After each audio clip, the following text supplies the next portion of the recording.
As you can see, we are walking at the park today. It is a good day, and I hope it continues to stay a good day. When I say a good day, what I mean by that is this little mama over here has not been crying and screaming, and I hope it continues. We've actually gone out already today, and this is our second go around. It's our second go around, so we're really pushing it. So I hope it goes well. This morning there was screaming going on, but that's okay. We made it through. We made it through, and it was a successful day nonetheless because I went back to work, and you know, so you just gotta move on in life, and she will follow. One of the things that we decided that we wanted to talk about, someone left in the comment section that she wanted us to talk about how we are serving, how Mondo and I are serving each other after having a newborn, and what does that look like. And so we are at the park, and we thought, you know what, let's talk about that. Our little Valentina has just only a couple more days until she is done in the newborn phase. So at 2 months is when the newborn phase is complete, and it just feels like yesterday that she was in my belly. Doesn't it feel like it, babe? It does. He looks at pictures and he's like, oh my gosh, wow. So it's really amazing how time really does fly. And I will say, for me, it has been a blur. Having a newborn, especially a very high demanding one like her, I'm pretty much white knuckling it every day, and I don't have help yet. Family isn't here yet because of Corona. So we've been just doing it on our own. Yep. But we made it Yep. so far, and we're going to continue to make it. We've been doing a great job. Going strong. Going strong. All right, let me throw it back to you. Okay. So what have you learned in these last 2 months learning how to serve me? Well, I've learned that you and I are extremely selfless to the point where it sometimes can cause harm. And what I mean by that is neither one of us want to inconvenience the other. And so what ends up happening is, you know, we don't say something, we don't ask, we don't pull, and that puts more on ourselves individually. And when we do that, you know, we're basically isolating ourselves within the same home, you know. So give an example. You know, well, you know, there's certain things that I may need help with that I typically don't do, whether it be maybe some types of cleaning things or grocery things or just little nuances that I typically don't handle. So instead of bothering you, I just kind of white knuckle it, maybe try to figure things out. I usually drop the ball in some area. I get frustrated. You may even get frustrated, but you don't want to frustrate me by critiquing me. So there's the vicious cycle of us not wanting to do that, you know, to inconvenience the other or get in each other's way. And then on the flip side of it, there's the part where, you know, I don't want to rob you of first time livelihood things, or not as if I know all that stuff, because I don't. So what I've learned over the first few months, number one, I guess been reminded of how important communication is. And what I mean is, you know, Salina and I communicate at a very high level, and we always have. Our communication is typically on point. But over the last 2 months, it's been rocked a little bit because of, obviously, the baby being here and new dynamics and different things. And our communication hasn't fallen apart, but we've noticed how considerate we are of one another, to the point where we so don't want to bother the other person, that we won't say stuff. You know, we won't say what we need. We won't say if we need help. We won't say certain things because, you know, I don't want to bother her. She doesn't want to bother me. And what ends up happening is, you know, things build up a little bit, you know. Now, we haven't had any blow-ups or nothing, but there has been some built-up emotions, and I would even say some tears, to be fair, right? Yeah, for sure. I mean, so just because the load has gotten to be too heavy and too much for her and too much for me on my side, and you know, I'm actually having anxiety attacks and going to the hospital and she's having her emotional moments and different moments and things, and mainly because we're trying to carry too much individually without communicating to the other person what we need. And so what the main thing I've learned is there's always improvement for communication. I mean, we've always prided ourselves on communicating very, very well at a very high level.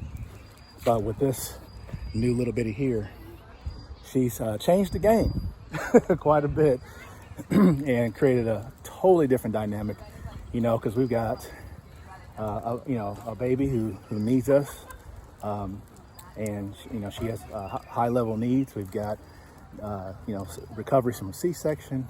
We have new mommy dynamics, new parent dynamics. We've got work. We've got typical regular household things. Mamas, y'all know, parents, y'all know all that stuff, right? Just trying to sift through and for us and myself, trying to figure out what are our roles individually, what are our roles together, how do we help one another, and make sure that we communicate and stop trying to, you know, I guess answer for each other, like, she probably doesn't want to, I'm not gonna bother her with that, or, you know, I know he's busy, so I'm not gonna ask him because I know he's working, or, you know, I'm not gonna do it because I know she's tired, so I'll just do it, that kind of stuff. And so, I would say that's probably the number one thing that has been poking his head out at me, and I think both of us really. I mean, at least for me. How about you? It's been the hardest thing that I've ever gone through. I did not expect it at all. I just didn't expect it. And so, you know, the C-section threw me for a loop, and the recovery threw me for a loop. I didn't realize that I would need as much help. And I did a lot of it. I've been doing a lot of it on my own. So, you know, for me, being, you know, like what he was saying earlier, it's like I have a way of being passive at times, and I think I can handle everything. And, you know, our sweet girl wants to be held all the time by me. And so I've had many days where I'm holding her all day and all night.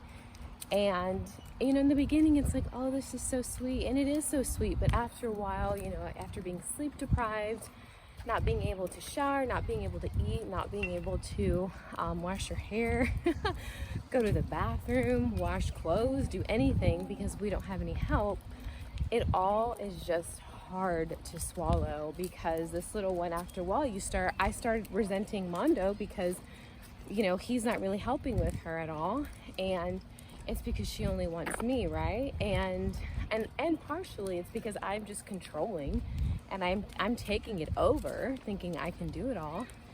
And then I'm somewhat getting frustrated with, you know, our sweet little girl because she's not letting me do anything. So I've shedded many tears, and I've had to learn to put her down because I was at my wit's end, and my emotions just made me have to put her down. And so, you know, she's cried, and I've had to be okay with it for me to just get some sanity back. So I'm learning. I said this on Instagram about the newborn phase really has not been my favorite. And honestly, I'm waiting. I've been waiting to get out of it because it has been extremely hard. We will have families staying with us in the next couple of weeks, and I'm really eager to see how that's going to play out because it'll be nice to have help. And so we might be able to get away for a little bit, you know, I mean, for an hour or whatever, and it really does make a difference, and I think it'll help tremendously. What we both just mentioned, as far as everything you just heard, actually plays into this next part. So here's the vicious cycle. So we have this little thing where we like try to outserve one another. We've always been that way. Like we always put each other, the other person first. We're always trying to figure out, you know, what can I do and overserve. But it's usually like some unsolicited things and not direct needs. And so instead of saying, hey, I need you for this, it's like, hey, I'm gonna go do this for you, which may not be the thing that the person really needs. So sometimes we're missing the target because it's like, hey, okay, I'll give you some food for you. Okay, hey, I'll take the towels upstairs. Hey, I'll do this, but that may not be exactly what she needs, because she hasn't communicated to me her need.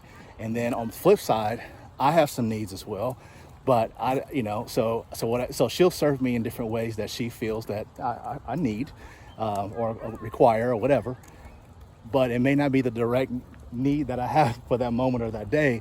So we're constantly like passing, not really passing ships, but we're just missing the need bullseye, and because we haven't been communicating. So both of these things tie together. Yeah, and it's crazy because we've been married for 10 years, been together for 12, and we've always been great at communicating. Yeah.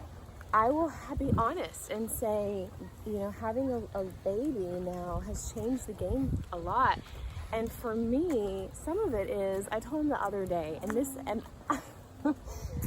it's going to sound really, really silly, but I just told him, I was like, look, sometimes a lot of times actually, I don't ask you for anything, or I want to try to take over everything because I don't want it to feel hard to you as hard as it feels to me, because honestly, I am afraid you're going to say, this is it. We're not having any more children. She told me that. And so that's definitely a very fear-based, and just being able to get that off my chest and communicate that has been great. Yeah. And at the root of all of this is you have to communicate. Yeah. You have to communicate. That's the biggest thing. And we always did, but having this little one around now has, for whatever reason, caused us to take a step back on that. And so we've had to get it all out and say, hey, this is what I need from you. This is what I can't. I told him I can't do this anymore. Well, I think it's also finding the right pocket. So we always had a pocket. We didn't have any kids at the house, so we could talk anytime we wanted to. But now, when she's resting or they're sleeping or whatever, we have to find the pockets to communicate. It's not just that anytime we feel like it anymore. So finding those gaps to communicate is important for us, but then also being straight up and honest with one another and just saying, hey, this crap is hard as hell, and I need help right here. Yeah. Hey, versus always saying, hey, I can do this for you, which is great. That's half the battle, wouldn't you agree?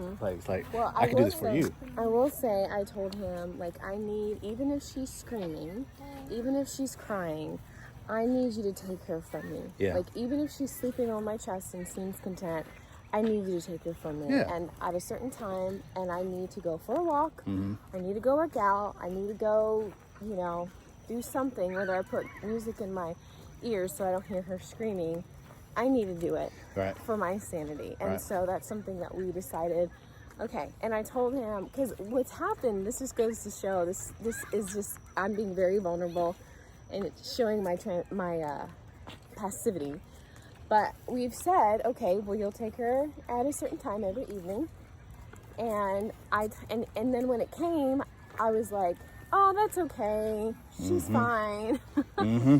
And then I told him, no, you have to take her. Right. So you see the cycle there. We agreed on something. Then time came around. She was like, no, because she didn't want to, bother me, because she knew I had things to do as well, which I could obviously come back to. And when she's like, no, I'll just keep her. But all the while, that's developing more resentment. Yes.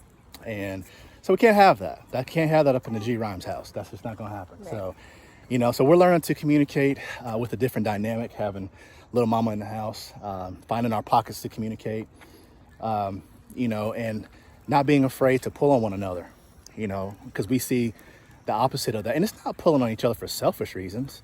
It's like, hey, we're partners in this thing. We're married and we have a beautiful baby and we're partners in this parenting thing. So, hey, partner, need some help, bruh.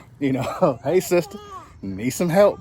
So, for us, it's been a crazy learning curve, because that was one thing that we thought we had dialed in was the communication. But this is part of it. We're communicating now, and even to y'all, telling you what we're doing, what we're learning, being very transparent. And so is Val. She's being transparent with y'all right now, letting you know she is not feeling the walk anymore. So, but be back in a second. Okay. So we got our things under control. We're good to go. But anyway, that's our hearts. That's our mind. That's our 2 months of learning, right? Yes. So we are entering the infant stage. So yeah, I'm getting little glimpses of wins here and there, and that's all I can hope and wish for every day. So if any of you ever wonder, kind of what's going on with us within our marriage as parents and our parenting and how we're feeling, what we're thinking and doing and all that, we're down to share. So definitely DM us, let us know, hit Salina up, and we'll try to address what we can, all right? Yeah, so we're gonna get this little one in the car, and at least I'm hoping and praying she won't scream the whole way. And yeah, we'll see you next time, guys. Later.